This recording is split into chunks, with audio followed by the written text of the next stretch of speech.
Hello नमस्कार दोस्तों, स्वागत करता हूं आप सभी का अपने इस वीडियो में। तो आज का ये जो वीडियो रहने वाला है ये एक बहुत ही मजेदार टॉपिक जो है कि फंडामेंटल राइट्स, इसके ऊपर रहने वाला है। फंडामेंटल राइट्स हम अलग अलग वीडियो में अलग अलग जगह पे पढ़े भी होंगे, लेकिन उसमें उतना जो हमें फैक्ट्स याद करना होता है वो नहीं हो पाता है, कभी कभी कुछ कमी रह जाती है।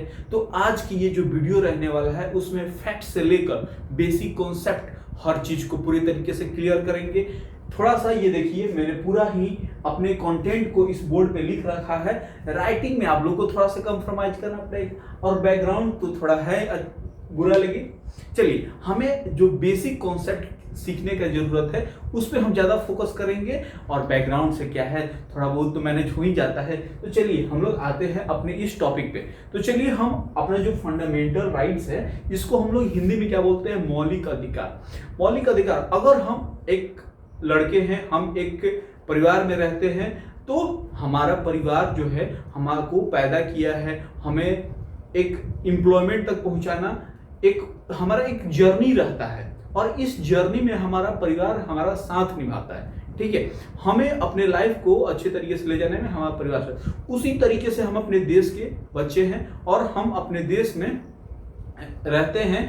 तो हमारा देश के लिए हमारा देश कुछ अधिकार देता है। चलो, मेरे देश में यहाँ पे तुम रह रहे हो तो तुमको कुछ अधिकार है, वैसे ही जैसे हम अपने घर में रहते हैं। तो देखिए, जैसे कि अगर हम अपने घर में रहते हैं, हमने जन्म लिया और जन्म लेने के बाद हमें कुछ अधिकार मिल गए अपने पेरेंट्स से।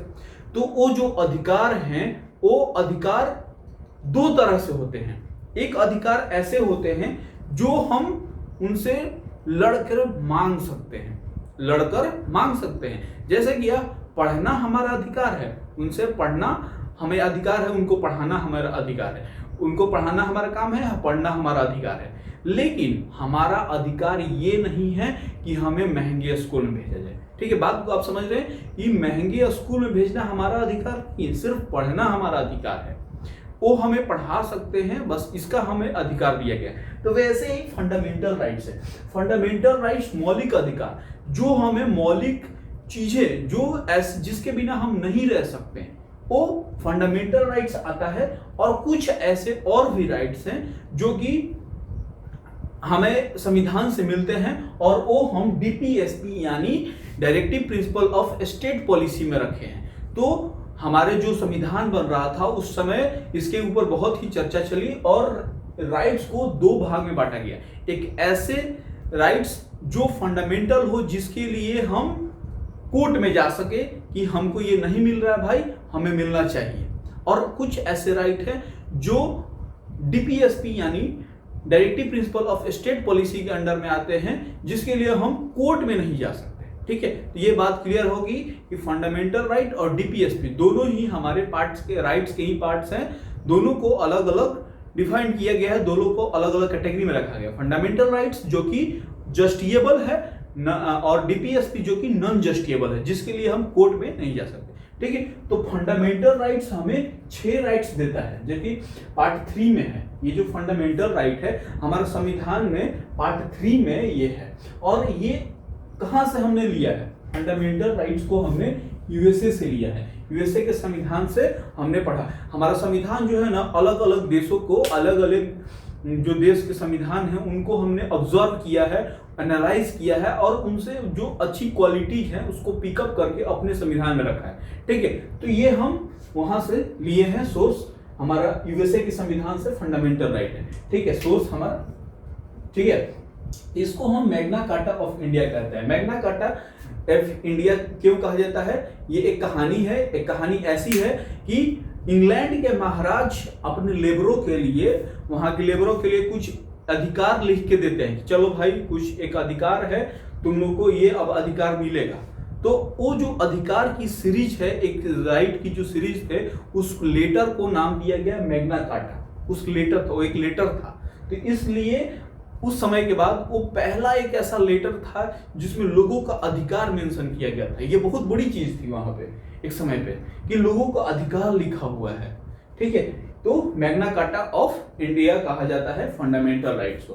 ठीक है, इसमें 6 राइट्स मेंशन किए गए हैं। राइट अगेंस्ट इक्वालिटी, ठीक है, freedom, right against exploitation, right to freedom of religion, right cultural and educational right, right to constitutional remedy. अब ये जो 6 राइट हैं ये फंडामेंटल राइट है। अब बताइए हमें अगर घर में ऐसा किया जाएगा कि हमें कुछ अलग सम्मान दिया जाएगा, हमारे छोटे भाई बड़े भाई को अलग सम्मान दिया जाएगा, तो उसके लिए हम लड़ सकते हैं, भाई ये हमारा अधिकार है कि हमें इक्वालिटी मिलना चाहिए, तो इक्वालिटी मिले। हमें ऐसा नहीं हो सकता कि हमें जैसे कि बहुत स्वादिष्ट अगर फल आते हैं, मिठाइयाँ आती हैं, तो हम ये नहीं कह सकते कि हमारे छोटे भाई को इतना ज़्यादा क्यों मिला और मेरे को कम क्यों मिला, है ना, ये हम नहीं कर सकते। लेकिन हम क्या कर सकते हैं कि हमारा बराबर का अधिकार है, ठीक है। तो इक्वालिटी के लिए हम लड़ सकते हैं, फ्रीडम के लिए लड़ सकते हैं कि हमें हमारा अधिकार है भाई, हम फ्रीडम से अपना काम करेंगे।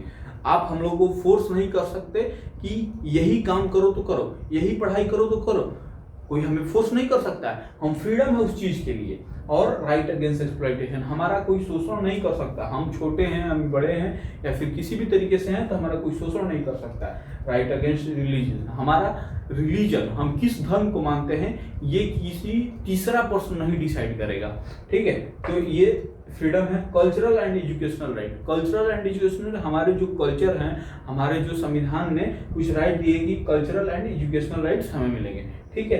अब राइट अगेंस्ट कॉन्स्टिट्यूशनल रिमेडी, ये संविधान को अगर कोई क्षति पहुंचाता है, इन फंडामेंटल राइट्स को कोई क्षति पहुंचाता है, कोई ऐसा कानून बन जाता है या फिर किसी का ऐसा साथ कुछ ऐसा केस हो जाता है कि उसको फंडामेंटल राइट्स का हनन होता है, तो वहां पे संविधान जो है एक ऐसा हमें पावर दे रखा है कि हम सुप्रीम कोर्ट डायरेक्ट जा सकते हैं। सुप्रीम कोर्ट जाके वहां से गुहार लगा सकते हैं कि हमारा इस फंडामेंटल राइट का हनन हुआ है, तो सुप्रीम कोर्ट करेगी, 5 तरह के रीट जारी करती है। तो इन चीजों को हम लोग बेसिक तरीके से अब डीप में जाके पढ़ने की कोशिश करते हैं।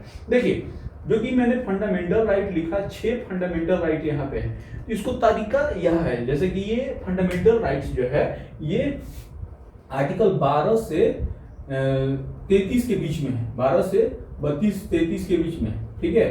तो ये जो 12 है और 13 है, ये 12 में डिफिनीशन ऑफ स्टेट लिखा है। डिफिनीशन ऑफ स्टेट मतलब कि हमारा स्टेट क्या क्या होना चाहिए, कौन कौन सी ऐसा चीजें हैं, कौन कौन सा ऐसा कंपनी है, कौन कौन सा ऐसा विभाग है जो हमें ये फंडामेंटल राइट्स देगा, ठीक है।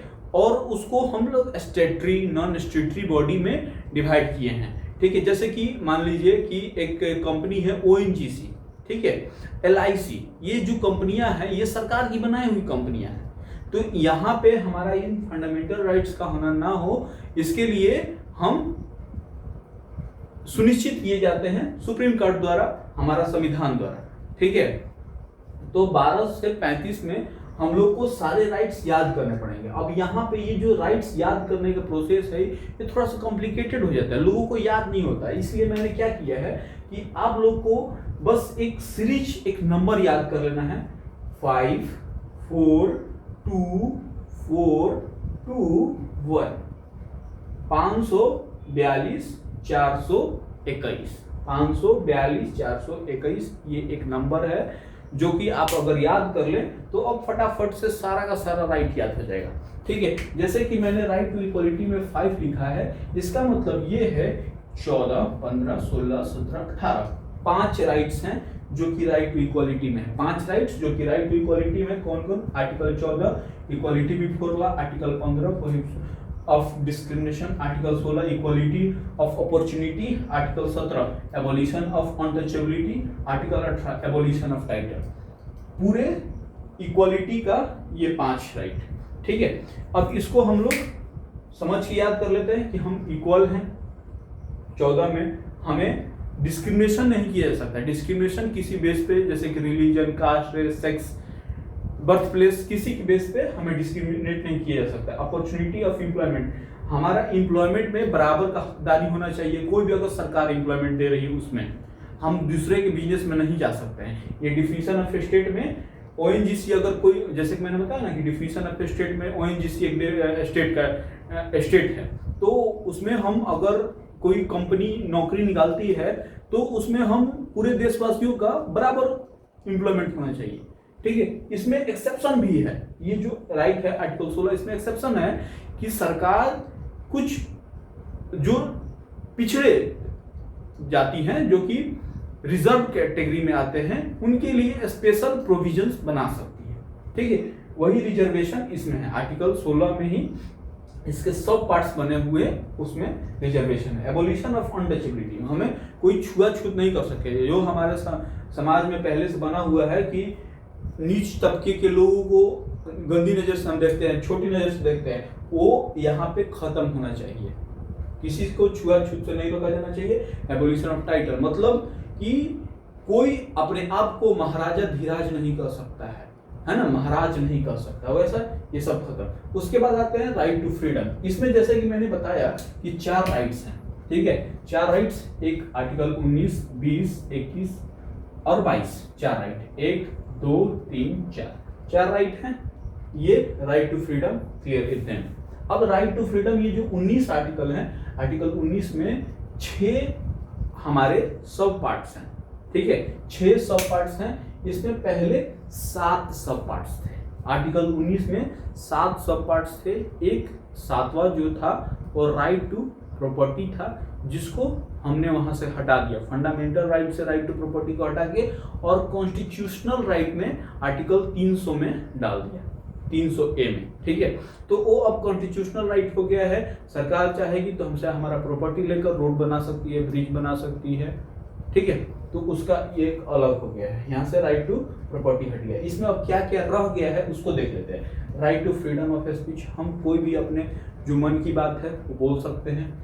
राइट टू असेंबल, हम कहीं भी एक जगह पे मिलकर 10 लोग बैठ के बात कर सकते हैं किसी एक टॉपिक पे, अपने किसी भी टॉपिक पे, ठीक है। राइट टू फॉर्म एसोसिएशन, हमें अधिकार है कि हम एसोसिएशन बना सकते हैं, हम संघ बना सकते हैं। राइट टू मूव फ्रीली, हम फ्रीली मूव कर सकते हैं, कहीं भी जा सकते हैं, कोई भी काम कर सकते हैं।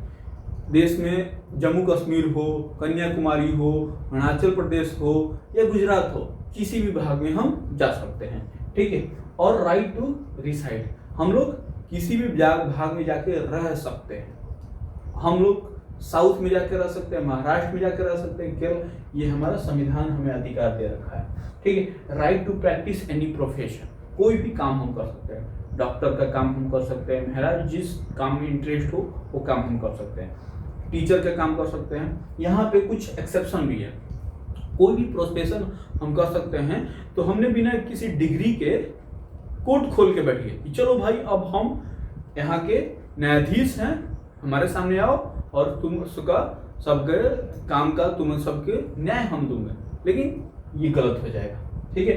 प्रोफेशन मतलब कुछ आपकी मान्यताएं जो रखी हुई हैं, कुछ जो कैटेगरीज रखी हुई हैं वो लगेगा, उसके बाद आपको काम करना है। काम करने का अधिकार है लेकिन कुछ सर्टेन क्राइटेरिया के साथ, ठीक है। उसके बाद आर्टिकल 20 आता है, protection in respect of conviction for offence, मतलब सरकार हमें अगर अरेस्ट कर लेती है, पुलिस अगर हमें अरेस्ट कर लेती है, तो उस समय हमारे राइट का कोई हनन ना हो। मतलब हमें अरेस्ट करने से पहले हमें अरेस्ट करने का ये बताया जाए कि हमें क्यों अरेस्ट किया जा रहा है, ठीक है, ये बात है। उसके बाद राइट टू 21 में protection of life of personal liberty, मतलब हमारे जीवन में जो कुछ पर्सनल लिबर्टी हैं वो हमें मिलने चाहिए, जैसे कि प्राइवेसी, हमारा नंबर, हमारा जो भी प्राइवेट जो लाइफ है वो कंजर्व रहे, आर्टिकल 21 में निहित किया गया है। आर्टिकल 21A जो है राइट टू एजुकेशन है। Article 22 protection against arrest and detention, मतलब प्रोटेक्शन अगेंस्ट अरेस्ट, हमें अरेस्ट से प्रोटेक्शन, यहाँ पे protection in respect of conviction for offence, हमने कोई काम ऑफेंस किया, उसमें हम कन्विक्ट हो गए, तो उसमें हमें प्रोटेक्शन मिलनी चाहिए कि हम किस तरीके से जा रहे हैं, हमें अरेस्ट होने का कारण बताया जाए। यहाँ पे क्या है, protection against arrest and detention, हमें अरेस्ट कर लिया गया तो अरेस्ट करने के बाद 24 घंटे के अंदर मजिस्ट्रेट के सामने पेश किया जाना चाहिए, और मजिस्ट्रेट हमारे साथ जो करना है वो करेगा, ठीक है। तो ये 2 चीजें हैं जो कि हमारा राइट टू फ्रीडम में सब क्लियर हो गया। उसके बाद अगर हम चलते हैं आगे, तो right against exploitation, right against exploitation, हमारा शोषण नहीं होना चाहिए। शोषण मतलब हमारे देश में पहले एक्सप्लॉइटेशन होता था, बंधुआ मजदूर जिसको हम लोग बोलते हैं। लोग जो लोअर कास्ट के लोग थे वो अपर कास्ट के लोगों के घर पे रहते थे, हमेशा जीवन बिता देते थे और उनको पीढ़ी दर पीढ़ी चलती थी। एक पीढ़ी उनके घर काम की है बाबू साहब के घर, तो दूसरी पीढ़ी भी जाके काम करेगी। ये बहुत ही गंदा चीज़ था जिसको हमने संविधान में ख़त्म किया है, प्रोहिबिशन ऑफ ह्यूमन ट्रैफिकिंग। ठीक है, हम किसी का ह्यूमन ट्रैफिकिंग यानी उसके किसी भी आदमी का पार्ट्स निकाल के बेच नहीं सकते हैं। हम लोग ये बच्चों से फैक्ट्री में काम नहीं करवा सकते हैं। ये 2 राइट है, 23 और 24। ठीक है, आर्टिकल 23 और 24 यहाँ पे मैंने लिख रखा है, 2 आर्टिकल, वही 2 आर्टिकल है राइट अगेंस्ट एक्सप्लॉइटेशन में। ठीक है, अब यहाँ के बाद हम आते हैं right to freedom of religion. Right to freedom of religion की हमारे धर्म का अधिकार, धर्म के अधिकार में हमने यहाँ पे 4 लिख रखा है, तो हमारे 4 यहाँ पे राइट है, 25, 26, 27 और 28।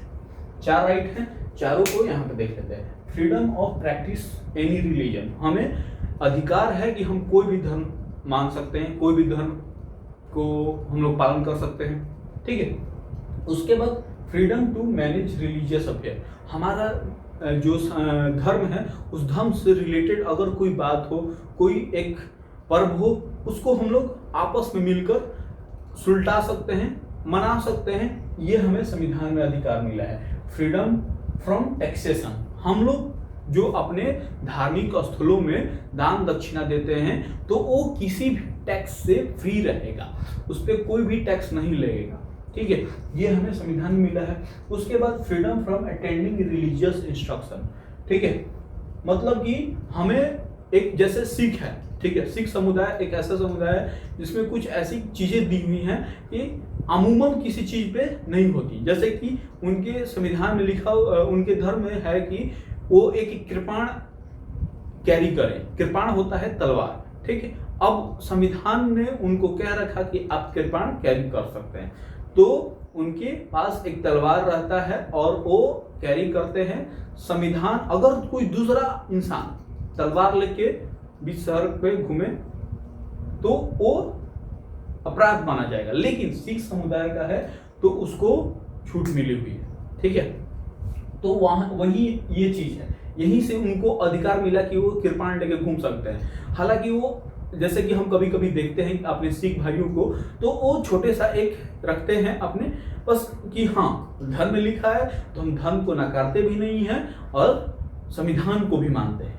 तो दोनों ही हाथ में दोनों चीजों को लेकर चलते हैं, एक हाथ में अपना धर्म भी है, एक दूसरे हाथ में संविधान भी है। तो ऐसे समझदार लोग जो होते हैं वो समझदारी से पूरा परिवार चलाते हैं, पूरा हमारा देश चल रहा है ना, उसी तरीके से।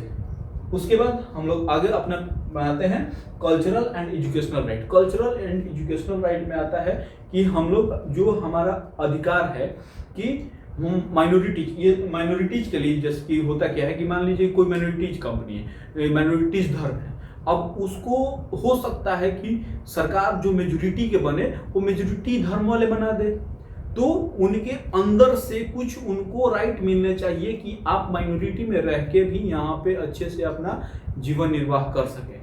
वो चीज यहीं पे दिया हुआ है, protection of interest of minority, minorities के इंटरेस्ट का प्रोटेक्शन आर्टिकल 29 में है। उसके बाद right of minorities to administer educational institution, minorities को ये अधिकार है कि वो अपना एक एजुकेशनल इंस्टीट्यूशन, जैसे कि मुसलमानों का मदरसा होता है, जैनों का मंदिर में ही होता है और सिखों का भी गुरुद्वारा में ही पढ़ाई होता है, तो ये आर्टिकल 30 में मिला हुआ है। मेजोरिटी को आप नहीं देखिएगा कि कोई ऐसा एजुकेशनल संस्थान बन के चल रहा है। ठीक है, तो ये हमारा जो 6 फंडामेंटल राइट्स हैं और 6 के अलग अलग जो राइट्स हैं वो क्लियर हो चुके हैं। जो छठा है right to constitutional remedy. Right to constitutional remedy यानी संविधान में अगर कोई भी गड़बड़ी होती है तो उसका देख रेख करने का अधिकार दिया गया है सुप्रीम कोर्ट को। सुप्रीम कोर्ट देख रेख करता है, रिमेडी करता है। जैसे नहीं कोई कट जाता है, फट जाता है तो डॉक्टर रिमेडी करता है, उसको सही कर देता है, वैसे ही संविधान में सुप्रीम कोर्ट को ये आदेश दिया गया है कि आप कर सकते हैं। सुप्रीम कोर्ट और हाई कोर्ट दोनों ही, ठीक है, सुप्रीम कोर्ट और हाई कोर्ट दोनों को ही ये अधिकार दिया गया है। सुप्रीम कोर्ट और हाई कोर्ट रीट जारी करने के मामले में हाई कोर्ट के पास कई मामलों में ज्यादा पावर है। सुप्रीम कोर्ट जो रीट जारी करेगा सिर्फ फंडामेंटल राइट्स के हनन पे जारी करेगा, और हाई कोर्ट जो रीट्स जारी करता है वो फंडामेंटल राइट्स के हनन पे तो कर ही सकता है। अदर कोई भी जो काम है कि मान लीजिए कोई एक इंसान है वो अपने आप को राजा महाराजा समझ के हर काम करने लग रहा है, तो दूसरे का राइट्स का हनन होने लग रहा है, तो वहां भी ये हाई कोर्ट जारी कर सकता है। ठीक है, तो ये सारी हमारे जो फंडामेंटल राइट्स से रिलेटेड एक एक तथ्य थी। हमने स्टार्ट किया पार्ट 3 से लेकर उसके सोर्स से। कई फंडामेंटल राइट्स हैं, 6 हैं, तो 6 हो गए। यहाँ पे 5 4 2 4 2 1 ये कोड है, ये याद कर लीजिएगा, आपका आसानी रहेगा याद करने में। आप याद कीजिएगा 5 14 15 16 17 18 राइट टू इक्वालिटी में। फिर उसके बाद 4 है 19 20 21 22 राइट टू फ्रीडम में। अब ये आपको अधिक ये याद हो जाएगा, ठीक है, ये कोड याद हो जाएगा। तो उसके बाद एक्सप्लॉयटेशन 22 तक हम पहुंचे, 23 24, ठीक है, एक्सप्लॉयटेशन में article 4 freedom of religion, freedom of religion में 4 है। 23 24 हो गया, 25 26 27 28 तक यहाँ पे खत्म। ये educational right, cultural and educational right 29 30 है ना, 29 30 2, ठीक है। उसके बाद ये राइट टू कॉन्स्टिट्यूशनल रेमेडी 1 यानी 32 दिया हुआ है। तो अब ये जब याद हो जाएगा ना कि 5 4 3 2 1, तो उसके जो अंदर के कंटेंट है आप एक बार दो बार रिवाइज कर लीजिएगा तो आपको हूबहू याद हो जाएगा, ठीक है। तो उम्मीद है आपको ये वीडियो पूरा ही इंटरेस्टिंग लगा होगा। फंडामेंटल राइट से रिलेटेड जो A to Z कॉन्सेप्ट है आपके क्लियर हो गए होंगे। तो ऐसे इंटरेस्टिंग वीडियो के लिए हमसे जुड़े रहें, और चलिए तो मिलते हैं फिर अगले वीडियो में। तब तक के लिए बाय बाय और जय हिंद।